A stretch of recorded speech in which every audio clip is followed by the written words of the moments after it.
Nilganj high স্কুলের আরবি শিক্ষক মাওলানা ইরতাজউদ্দিন কাশেমপুরী কমলাপুর রেল স্টেশনে দাঁড়িয়ে আছেন।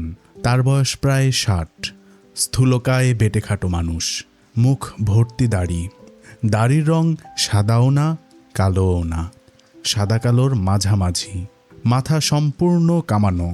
জুম্মাবার সকালে নাপিত এসে তার মাথা কামিয়ে দিয়ে যায়। কামানো মাথায় নাকি পাগড়ি পরতে সুবিধা।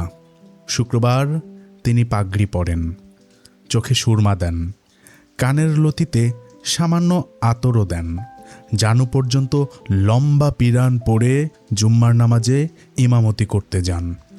গত ১৫ বছর ধরেই তিনি এই কাজ করছেন। নীলগঞ্জ জুমা মসজিদের আলাদা ইমাম আছে, শুধু জুম্মার নামাজের দায়িত্বই তিনি পালন করেন। ইরতাজউদ্দিন কাশেমপুরীর হাতে ধবধবে সাদা রঙের একটা রাজহাঁস। তিনি ডান হাতে রাজহাঁসের গলা চেপে ধরে আছেন। রাজহাঁস ছটফট করছে, পাখা ঝাপটাচ্ছে। কাশেমপুরীর মুখ থমথম করছে, কারণ ট্রেন থেকে নামার সময় এই বিশাল পক্ষী ঠোকর দিয়ে তার কনুই থেকে রক্ত বের করে দিয়েছে। তাকে ঘিরে ছোটোখাটো ভিড়, জনতা কৌতূহল নিয়ে অপেক্ষা করছে।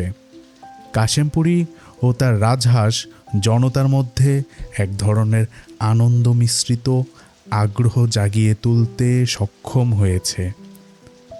ইরতাজউদ্দিন গম্ভীর গলায় বললেন, ব্যাপারটা কি? আপনারা রাজহাঁসের আগে দেখেন নাই? যান যান, কাজে যান। অকাজে সময় নষ্ট করছেন কেন? আপনাদের কোনো কাজ নাই? কাজে যাওয়ার প্রতি কারো কোনো আগ্রহ দেখা গেল না, কিংবা কারো হয়তো কোনো কাজই নেই। তারা ইরতাজউদ্দিনকে ঘিরে দাঁড়িয়ে রইল। তাদের সঙ্গে আরও একজন যুক্ত হলো। এই পর্যায়ে রাজহাঁস আরেকবার ঠোকর দিল, সেই আগের জায়গায়, বাঁ হাতের কনুইয়ে। ইরতাজউদ্দিন বাপ রে বলে প্রায় লাফিয়ে উঠলেন। জনতার আনন্দের সীমা রইল না। তাদের প্রতীক্ষা বৃথা যায়নি। এতক্ষণে দেখার মতো ঘটনা ঘটে গেছে। ইরতাজউদ্দিন বিস্মিত হয়ে ভাবলেন, মানুষ তার নিজ প্রজাতির দুঃখ কষ্টে এত আনন্দিত হয় কেন? তিনি ব্যথা পেয়েছেন, এতে অন্যরা আনন্দিত হবে কেন? এর মধ্যে রহস্যটা কি? ঠান্ডা মাথায় ব্যাপারটা নিয়ে একসময় ভাবতে হবে। এখন কিছুই ভাবা যাবে না। মাথা গরম হয়ে আছে। এর মধ্যে একজন উপদেশ দিতে এগিয়ে এলো। গম্ভীর গলায় উপদেশ দিল, জাতি হিসাবে বাঙালির উপদেশ প্রীতি আছে। চাচা মিয়া, ঠোঁট চাইপ্যা ধরেন, ঠোঁট চাইপ্যা ধরলে আর ঠোকর দিব না। ইরতাজউদ্দিন ক্লান্ত গলায় বললেন, আমার যা করার আমি করব। এ নিয়ে আপনাকে মাথা ঘামাতে হবে না। আপনি কথা বলবেন না। উপদেশদাতার উৎসাহ তাতে কমল না। সে জনতার দিকে তাকিয়ে বলল, জোড়া সাথে না থাকলে এই অবস্থা। জোড়া সাথে থাকলে রাজহাঁস শান্ত থাকে। মাওলানা সাহেব, এর জোড়াটা কই? ইরতাজউদ্দিন কটমট করে তার দিকে তাকালেন, জবাব দিলেন না। ফাল্গুন মাসের শুরু, রাত 11টার মতো বাজে। গ্রামে এই সময় শীত থাকে। নীলগঞ্জে তাকে কাঁথা গায়ে দিয়ে ঘুমোতে হয়। এখানে ভ্যাপসা গরম। আকাশে মেঘ আছে, বিদ্যুৎ চমকাচ্ছে। ফাল্গুন মাসে এরকম ভ্যাপসা গরম থাকার কথা না।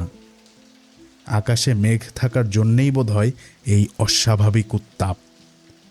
বিদ্যুৎ চমকাচ্ছে, তাতে মনে হয় বৃষ্টি হবে। বৃষ্টি নামলেও সমস্যা। তিনি ছাতা আনেননি। বাইরে বের হলে তিনি সবসময় ছাতা সঙ্গে রাখেন। এবারই ভুল করে ছাতা আনেননি। বয়স যে হচ্ছে এটা তার লক্ষণ। বয়সকালে মানুষ ছোটোখাটো ভুল করতে থাকে।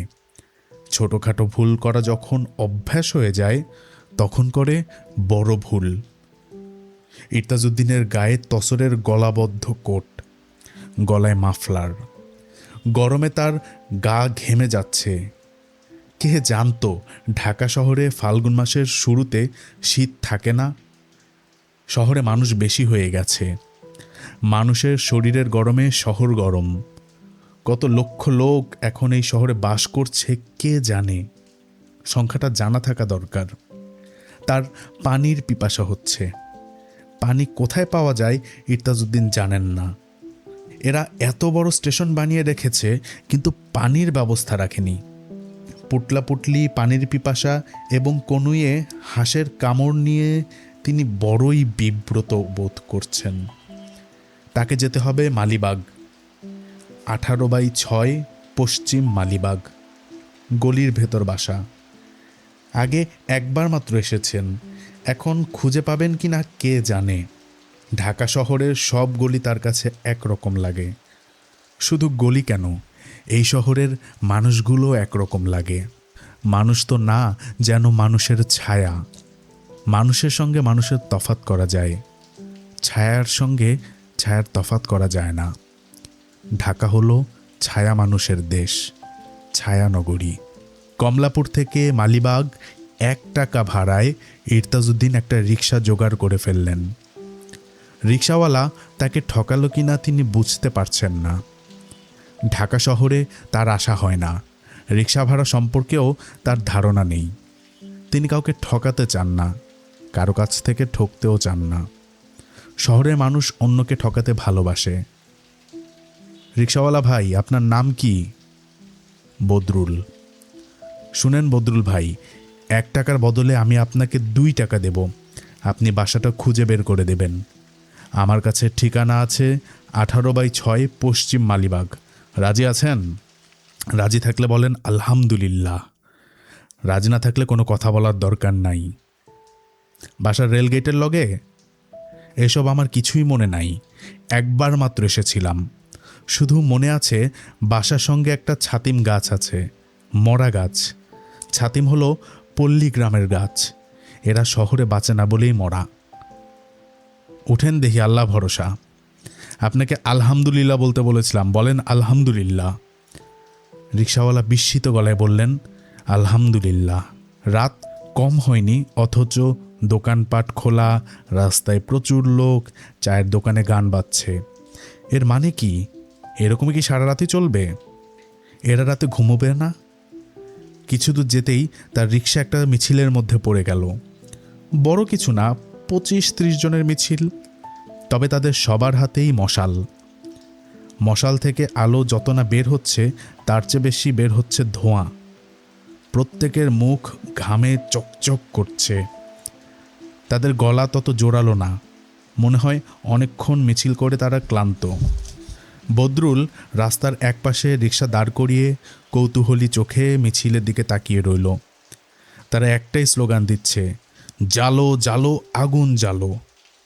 ইরতাজউদ্দিন ভুরু কুচকে ভাবতে লাগলেন, এটা কেমন স্লোগান?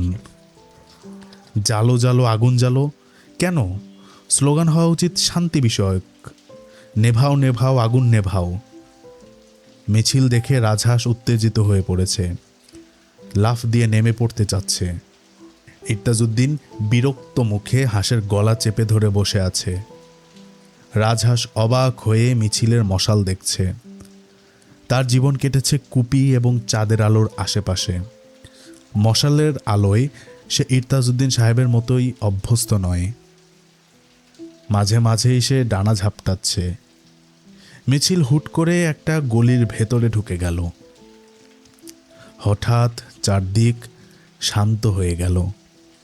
রিক্সাওয়ালা রিক্সা চালাতে শুরু করলো। খুশি খুশি গলায় বলল, রাজহাঁসটার দাম কত হয়েছে স্যার? ইরতাজউদ্দিনের মন খারাপ হয়ে গেল। শহরের মানুষ সব কিছু বিবেচনা করে দাম দিয়ে। ভালো কিছু দেখলেই প্রথমেই সে দাম জিজ্ঞাসা করবে। ইরতাজউদ্দিন বললেন, হাঁসটা ঘরের, খরিদ করি নাই।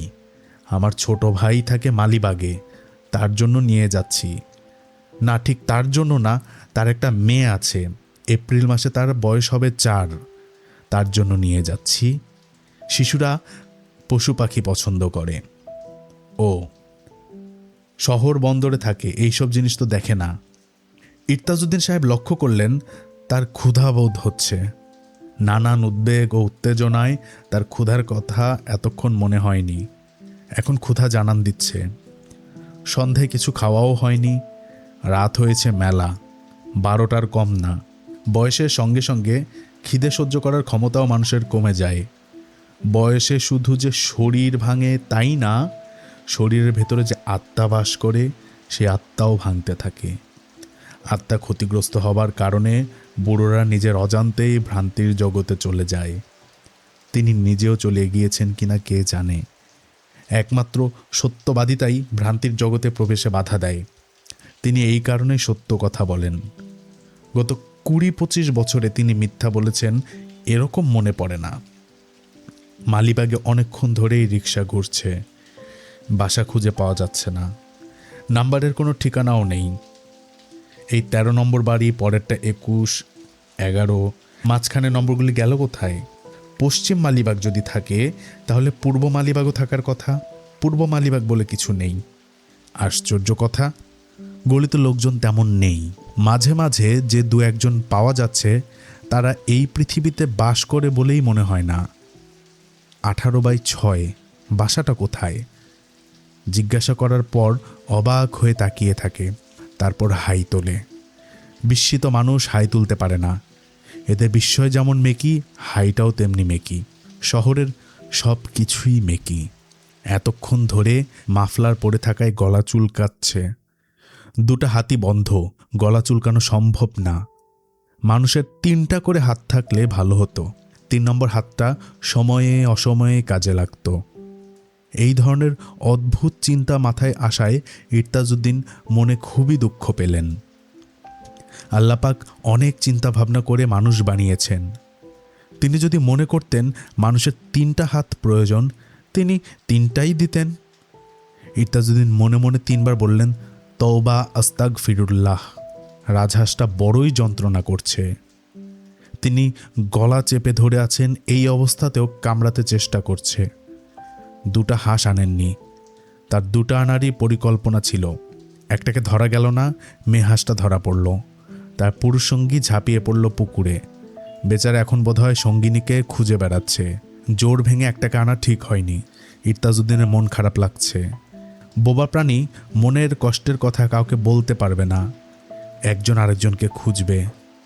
মানুষের নিষ্ঠুরতা ব্যথিত হবে, তারপরেও তাকে বাস করতে হবে মানুষের সঙ্গে। এই তাদের নিয়তি। বাসা শেষ পর্যন্ত পাওয়া গেল। এই তো লেখা 18/6। এই তো ছাতিম গাছ। আগে যেমন মরা মরা ছিল, এখনও মরা মরা।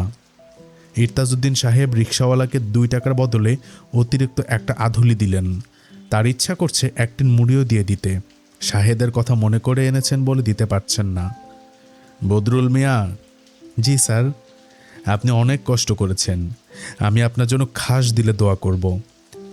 বদরুল গামছা দিয়ে মুখ মুছতে মুছতে বলল, আপনি আজীব লোক। আজীব কেন?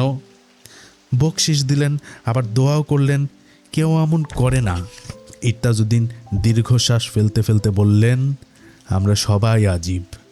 আমি যেমন আজীব, আপনিও আজীব। আল্লাপাক আজীব পছন্দ করেন বলেই এই দুনিয়ার আজীবের ছড়াছড়ি।